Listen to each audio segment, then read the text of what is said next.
नमस्कार, सत्यहिंदी.com में आपका स्वागत है। एक नजर अब तक की सुर्खियों पर। पंजाब में विधानसभा चुनाव से पहले ही कई सियासी दल आरोप लगाते थे कि अगर आम आदमी पार्टी की सरकार बनी तो ये दिल्ली से चलेगी। इसी क्रम में पंजाब में सोमवार को अरविंद केजरीवाल ने राज्य के अफसरों की बैठक ली और अहम बात यह है कि इस बैठक में मुख्यमंत्री भगवंत मान नहीं थे। इसके बाद इस तरह की चर्चाएं फिर से सिर उठाने लगी हैं। ये जानकारी सामने आने के बाद पंजाब कांग्रेस के पूर्व अध्यक्ष नवजोत सिंह सिद्धू से लेकर पूर्व मुख्यमंत्री कैप्टन अमरिंदर सिंह ने आम आदमी पार्टी की सरकार पर हमला बोला है।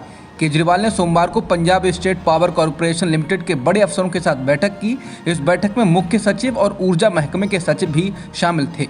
नवजोत सिंह सिद्धू ने ट्वीट कर कहा है कि केजरीवाल के द्वारा भगवंत मान की गैर हाजिरी में अफसरों की बैठक लेना फेडरलिज्म यानी कि संघीय व्यवस्था का पूरी तरह उल्लंघन है और पंजाबी स्वाभिमान का भी अपमान है।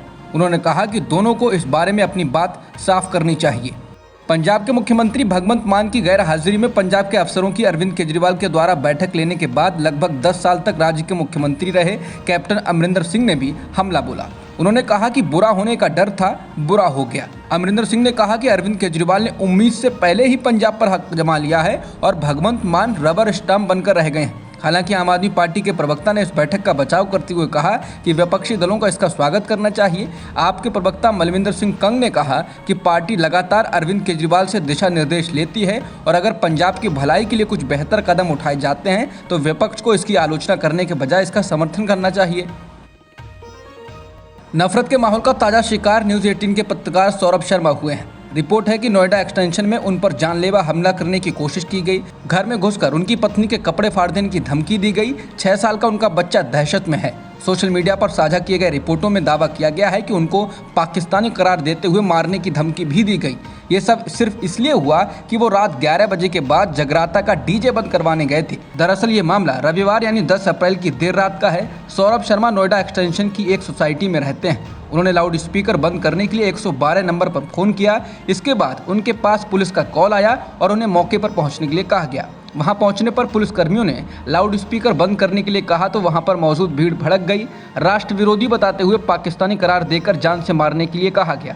न्यूज़ 18 की रिपोर्ट में दावा किया गया है कि जब सौरभ ने कहा कि लाउड स्पीकर रात 10 बजे बाद नहीं बजा सकते हैं तो आयोजक ने कहा कि ये पाकिस्तानी है और इसे यहीं पर ख़त्म कर देते हैं। रिपोर्ट में दावा किया गया है कि सौरभ ने बताया कि इस दौरान पीसीआर के 2 पुलिसकर्मी मौजूद थे लेकिन उन्होंने कुछ नहीं किया। जब सोशल मीडिया पर सवाल उठे तो पुलिस ने सफाई दी है कि उस मामले में बेसरक पुलिस जांच और ज़रूरी कार्रवाई कर रही है।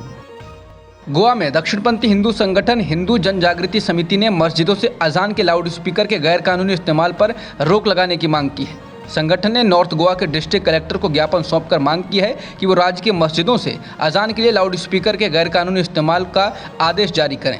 समाचार एजेंसी पीटीआई के मुताबिक हिंदू जन जागृति समिति गोवा के संयोजक मनोज सोलंकी ने कहा कि नॉर्थ गोवा के एडिशनल कलेक्टर ने मस्जिदों से अजान के लिए लाउड स्पीकर के इस्तेमाल पर बैन लगाने के आदेश जारी किए थे, लेकिन निर्देश के बावजूद मस्जिदों से अजान के दौरान लाउड स्पीकरों का इस्तेमाल जारी है। लखीमपुर खीरी कांड के मुख्य गवाह हरदीप सिंह पर हमला किया गया है। ये हमला रविवार को रामपुर जिले के बिलासपुर में हुआ।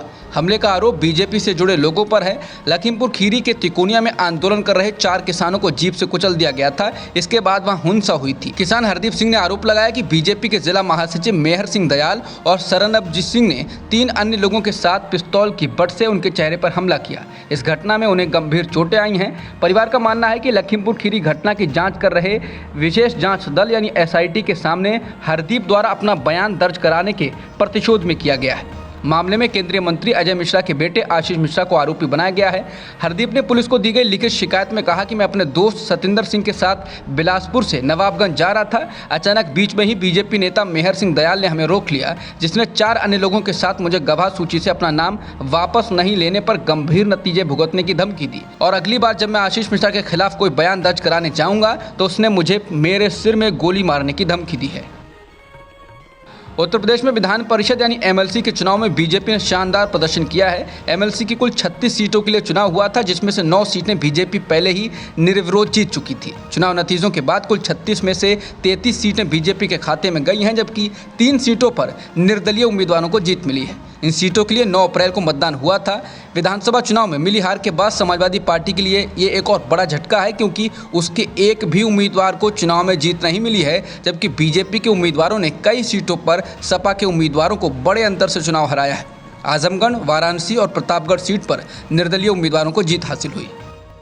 बढ़ती महंगाई के बीच एक बुरी खबर यह है कि दिल्ली एनसीआर में उबर टैक्सी के किराए आज से 12% बढ़ गए। मुंबई में 15% की बढ़ोतरी पहले ही लागू हो चुकी है। दिल्ली में उबर टैक्सी से चलने का प्रचलन बढ़ा है और आमतौर पर मिडिल क्लास लोग उबर टैक्सी की सेवाएं लेते हैं, लेकिन अब उनकी जेब पर इसका सीधा असर पड़ेगा। उबर टैक्सी के ड्राइवर फ्यूल की बढ़ती कीमतों के मद्देनज़र लंबे समय से टैक्सी राइड का रेट बढ़ाने की मांग कर रहे थे। उबर इंडिया के दक्षिण एशिया प्रमुख नीतीश भूषण ने कहा कि ईंधन की कीमतों में बढ़ोतरी की वजह से ड्राइवरों की मदद करने के लिए उबर ने दिल्ली एनसीआर में यात्रा किराए में 12% की वृद्धि की है। आने वाले हफ्तों में हम ईंधन की कीमतों में उतार चढ़ाव को ट्रैक करना जारी रखेंगे और आवश्यकता अनुसार आगे कदम उठाएंगे।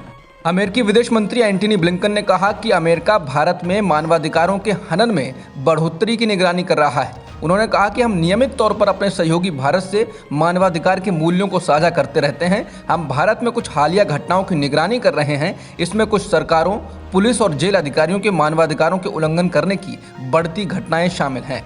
ब्लिंकन ने इस पर और ज़्यादा विवरण नहीं दिया। इस संवाददाता सम्मेलन के बाद जयशंकर और राजनाथ सिंह ने ब्लिंकन से बात की, लेकिन मानवाधिकारों के उल्लंघन के मुद्दे पर कोई बयान नहीं दिया। बता दें, बाइडेन की पार्टी की सांसद उमर ने पिछले दिनों कहा था कि मोदी सरकार मुस्लिमों के मानवाधिकारों का उल्लंघन कर रही है। उन्होंने इस पर कदम उठाने को कहा था।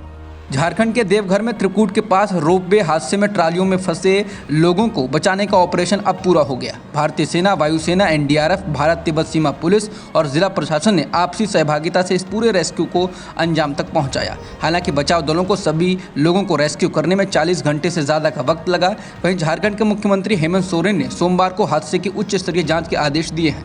गौरतलब है कि झारखंड के देवघर में त्रिकूट पहाड़ियों पर रविवार को रोपवे की कई ट्रॉलियां आपस में टकरा गई थी। इस हादसे में 3 लोगों की मौत हुई। अब तक की खबरों में इतना ही।